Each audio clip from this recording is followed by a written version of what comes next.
Hello and welcome to the Physiology of Endurance Running podcast. I'm Owain. You're just about to hear this week's episode of Road to London, but I just wanted to drop a note onto the start of the podcast just to say that we had very limited time to record with Dan this week. As he mentioned, he is on holiday, so the recording was basically Dan in a car. The audio quality should be fine, but I just wanted to leave a note just to say that was the case.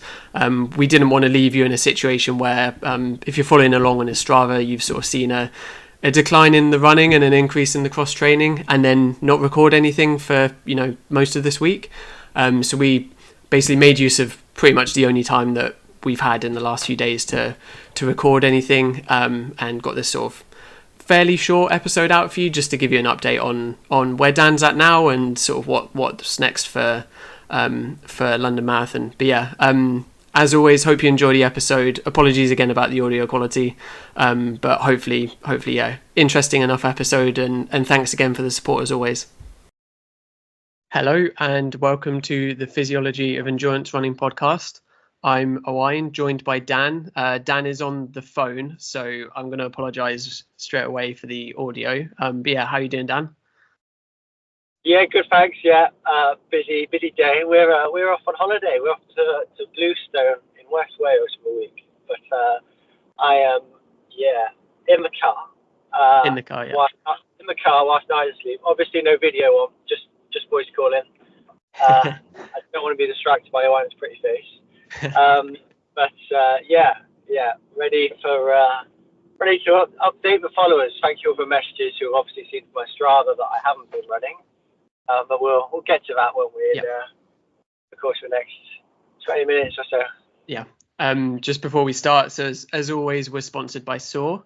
I used my Soar shorts, my Soar marathon shorts yesterday for my long run.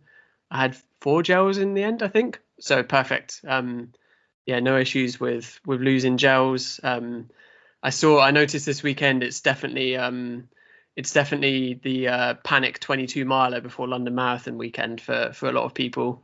So hopefully they were taking gels.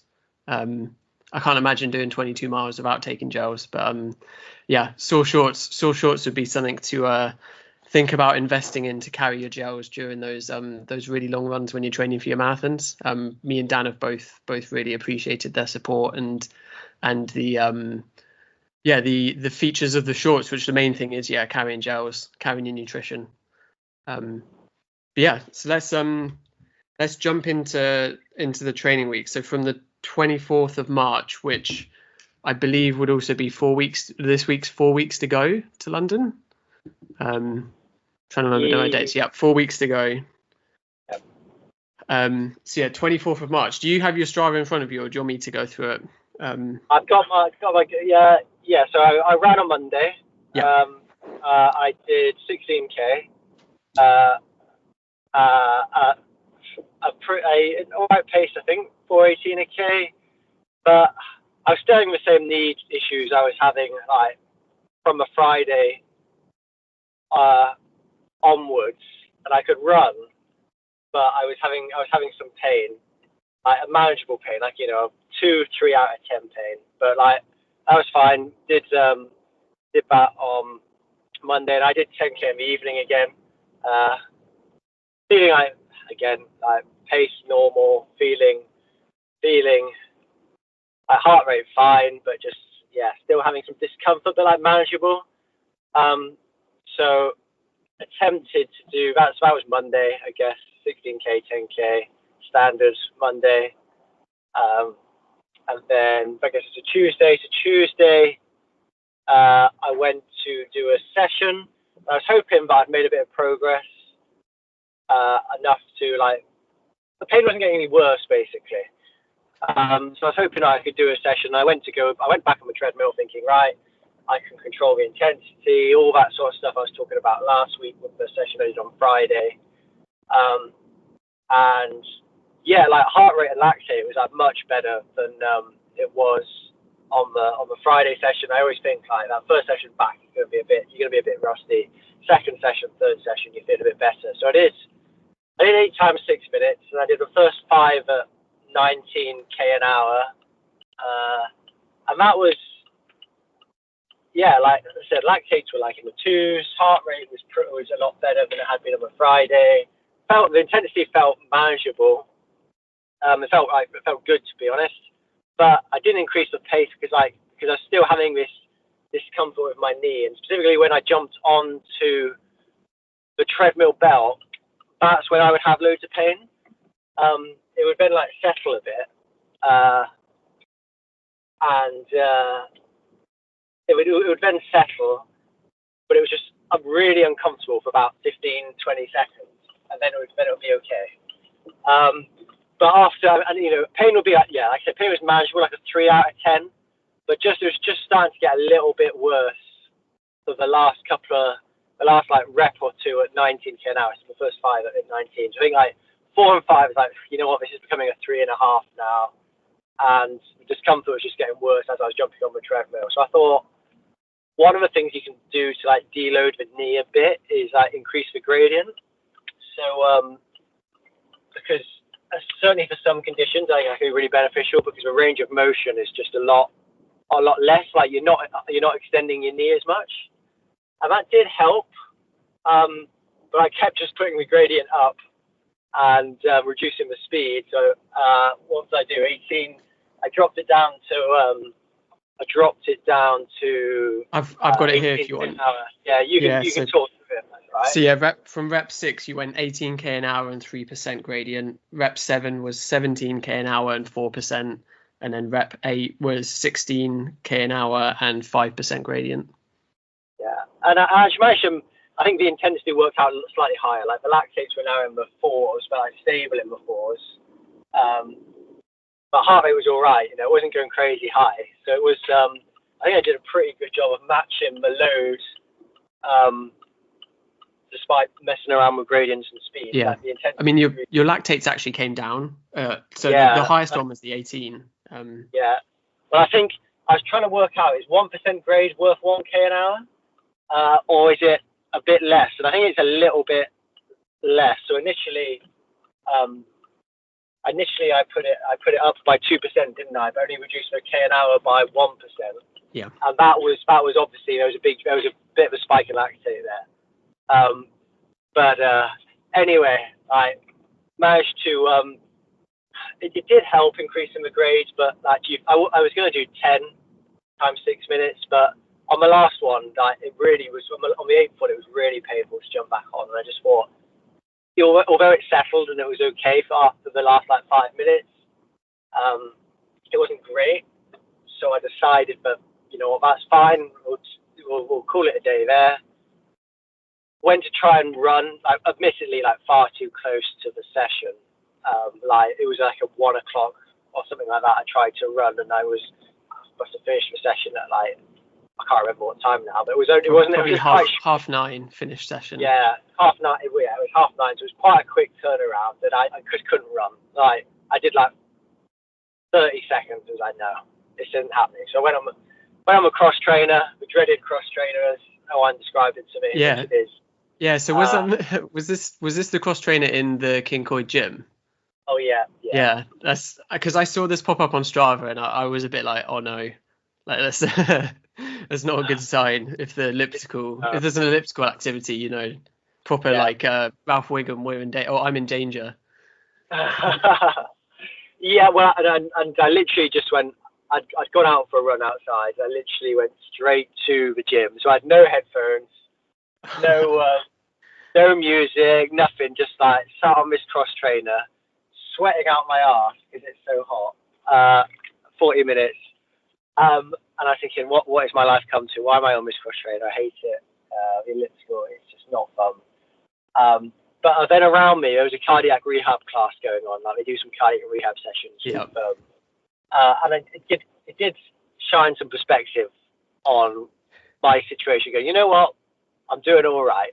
Things could be a hell of a lot worse. I can't run. That's annoying, but it's only running, isn't it? Yeah. I'm not trying to maintain my cardiac output, which is a stupidly low level because of heart failure and stuff like this and that. So yeah. I can't remember if I said on Road to Barry or not, or whether it was before that, but I've been in there when they were in there before, and one of the students thought I was a cardiac rehab patient when I was doing reps at like 18k an hour. Well, there was a markedly different intensity to what I was doing and what the other people in the gym were doing. I was everyone else was in like tracksuit bottoms, and I was in like tiny shorts and a t-shirt, just like dripping with sweat. So yeah, that was Tuesday, and then I've not really run since that. So I got a gravel bike for my 30th a year ago, which I've barely ridden. So it's been quite nice to get out on that. And I'm not as motivated, I'll be honest, to train, to go out on a bike as I am running, and it has thrown my whole life out, my life structure out of whack a bit, because I'm so fixed with normally what I do in a week. But it has been nice to get out of a gravel bike. So like Wednesday I did 90 minutes, Thursday I did 65, Friday I did 55, Saturday I did an hour 38, and this has all been pretty much all been where I live. It's really hilly. It's like there's some good gravel tracks, but I haven't done any sessions because I felt like I just can't control my heart rate enough on the when you're doing the climbs, like with the gearing I've got.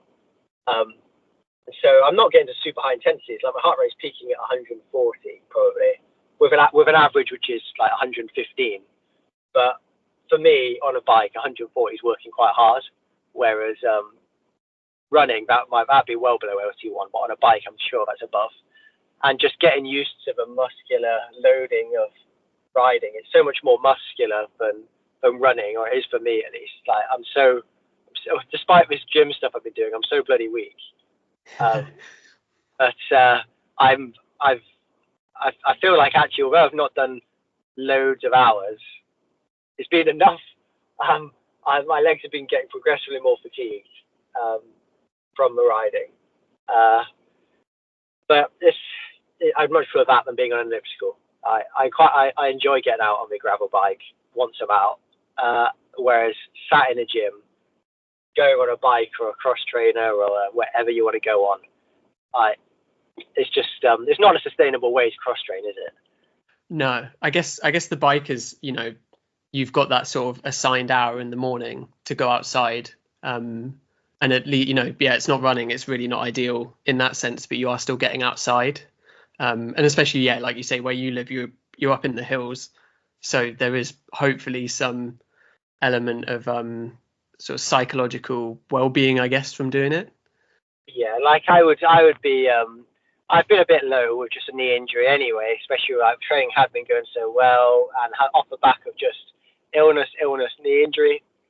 It's pretty frustrating, because I was definitely fitter than before Valencia. Like some of the sessions I'd done were just objectively better. Like the speeds were faster for the same lactate heart rate effort, in a controlled environment like the lab, and I did that good 40k. So it's frustrating, which all that seems to be going down the drain. But if I was going to do any cross training, for me it's always go on the bike, even if it wasn't the most optimal thing to do. Like it's more like I'm gonna do more hours cycling than I am sitting in a sweaty gym. Yeah. Mental well-being. The sun's come out, that vitamin D, all that sort of stuff. I come back from a ride and feel like I've achieved something there. Whereas going off the elliptical, I just feel hot and frustrated.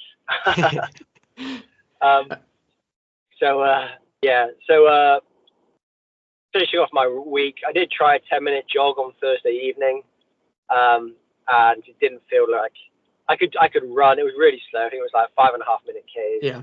That was on Saturday, right? Oh, it's Saturday, right? Saturday, Sorry. Was this after recording Inside Running? That was it, yeah. After recording, so Saturday I did an hour 38 on the bike in the morning. Recorded Inside Running podcast. Did 2K in 11 minutes in the evening, just to test that out, how it was. And 9 o'clock at night I did this. and it wasn't really. It was like a 2 or 3 out of 10, but it was. I wouldn't have wanted to run any further, and I was able to go at 5.5 minute Ks to have that sort of pain score. And that's 5.5 minute Ks downhill. That bit is it? Like it's not steep downhill, but it's like you're going downhill at that speed. Yeah, I was slightly faster, but I don't think it was basically a K down, a K up, and it was worse going down and better coming up, but not even coming up. I was like, I don't want to push this anymore. So I was hoping for a bit of a confidence booster there, and I was making progress, and but didn't really get that. And Sunday, I was hoping to get out the bike, but it was Mother's Day, and I was ranting about this on the Inside Running podcast. If anyone listens to that, but you're a bit as a young dad, you're screwed over because you've got to look after your own mum, and also prepare a massive day for your kid's mum as well. We had a really nice day. We went out and did a bit of a walk, went out for a picnic, went out to Abergavenny to a really nice Italian place for some food. But Jemima took the morning run slot. By the time we'd got everything ready to go, I didn't have time to ride, and I thought I'd ride when I got back, but we didn't end up getting home until like nearly 9 o'clock at night. So I wasn't going to go out riding then. So took the day off. Although it was the first day since Tuesday I'd hit 10,000 steps, which was nice in some ways. And carried Nye around in the carrier for a little bit, which I don't think was great for the knee, to be honest, but extra resistance. That was my week. I think it was about 5.5 hours of riding, a little bit of running. I've got it here on my Garmin. Wait a minute. Let's have a look.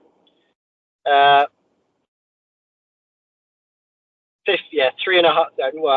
hours 45 minutes of running, 52k, and then 5 hours 10 minutes cycling, 160k. So not much distance, but a lot of it is off road and really hilly. So I've not been keeping an eye on the distance too much, just looking at the time. Yeah. So what's that?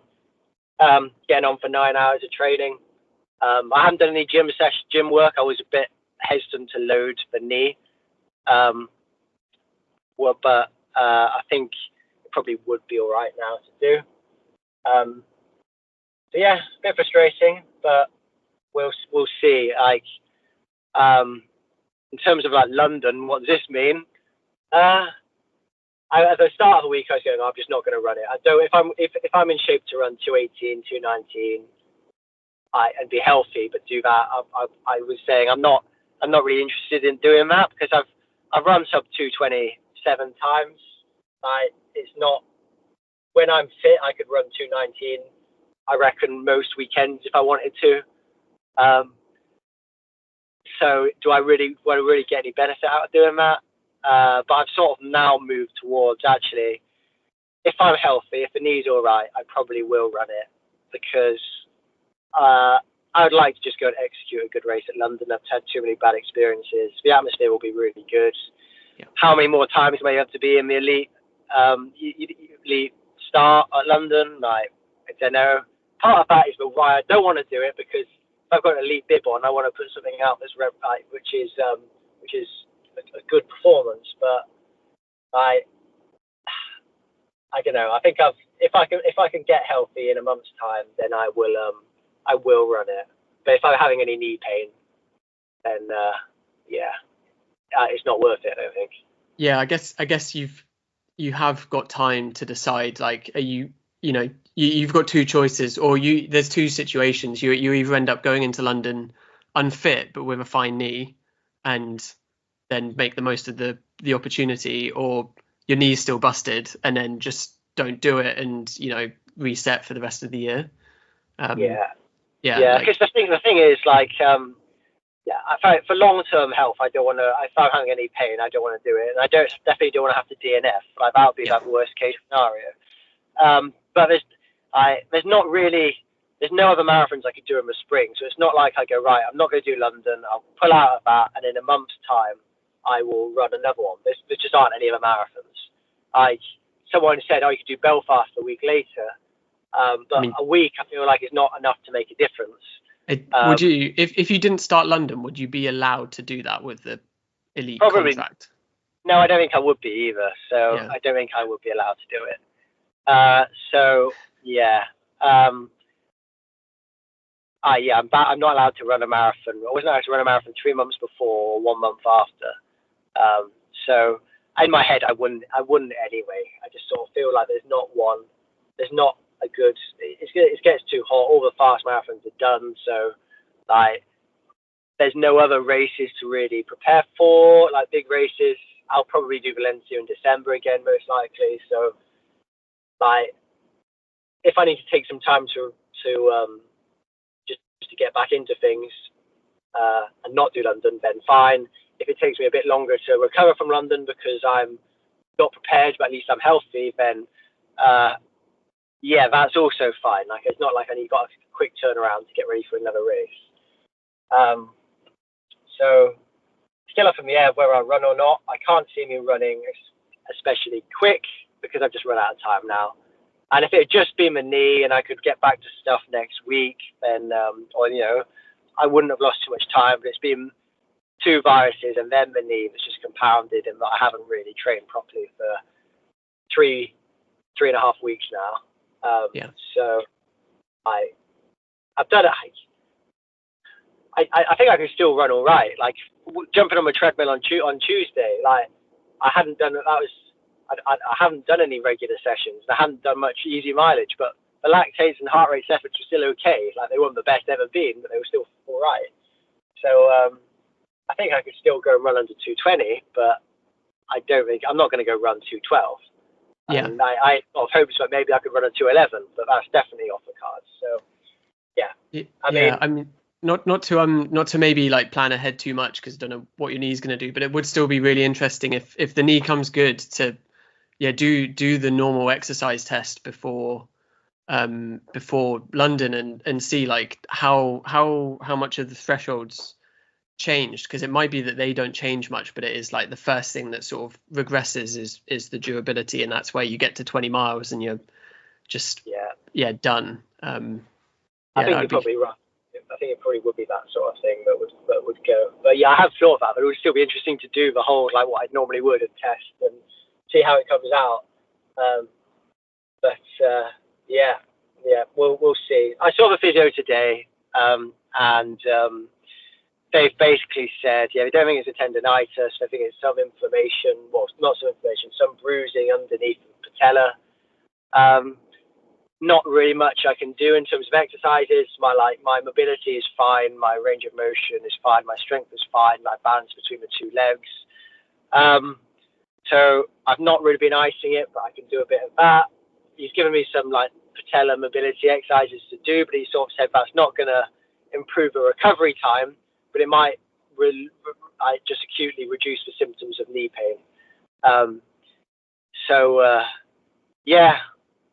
We will see. I think it's just the idea is that it's just not sliding that well, the patella underneath the smooth surface, the cartilage underneath. So not a real firm diagnosis, I guess, but ruled out meniscus tendonitis stuff, which is good. I think it's just giving it some time and being patient.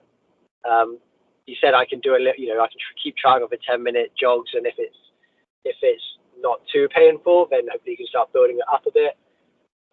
Riding fine. I probably can do a bit of lifting. It's when I'm in extreme flexion of the knee that I get more pain. So like if I'm doing a split squat, and my bad knee, my left knee is leg is out behind, that's when I'm sort of feeling pain. So yeah, we will see. We'll see if there's another episode to this series, shall we? Yeah, I think we'll try to. I don't know. We'll do something. Of course. Yeah. We won't just leave everybody hanging. But thank you for people who have sent me messages. I've really appreciated it. Yeah. I've Yeah. it's some of the Strava quite like there's one where one of your rides, who's the guy, Dan Martin, just said, "Oh God, is that serious then when you cycled?" I know. Yeah. Yeah. But we'll see. We'll Yeah. see. But, Yeah, there's still a bit of time. Like, can still get. I mean, a month is a lot of time, and if you've not actually, I feel like the taper you can definitely reduce that a bit because you don't need to do a 2-week taper if you've not done much training. No. You can just continue that momentum all the way up to your final session. I feel, but I'm a long way off that yet. I feel in terms of I need to be able to jog pain free first. Yeah. So, yeah. Cool. We'll see. Yeah. I guess we'll leave it there for this week. But yeah, like we said, we'll do something. But yeah, I guess keep up with Dan's Strava for the next week and see how it goes. But yeah. Cheers for the update, Dan. Because yeah, like we said, we didn't want to leave people. Didn't want people to see a bunch of cycling and then not hear anything for a few days. So yeah, good to record. Yeah. But yeah, no, fingers crossed. Sorry, go ahead.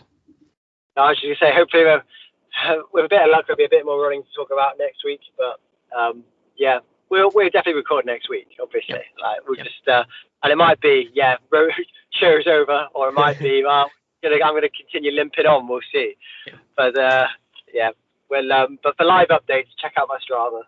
Yeah. Cool. But yeah, thanks everyone for listening. And yeah, we'll catch you next week with some form of update.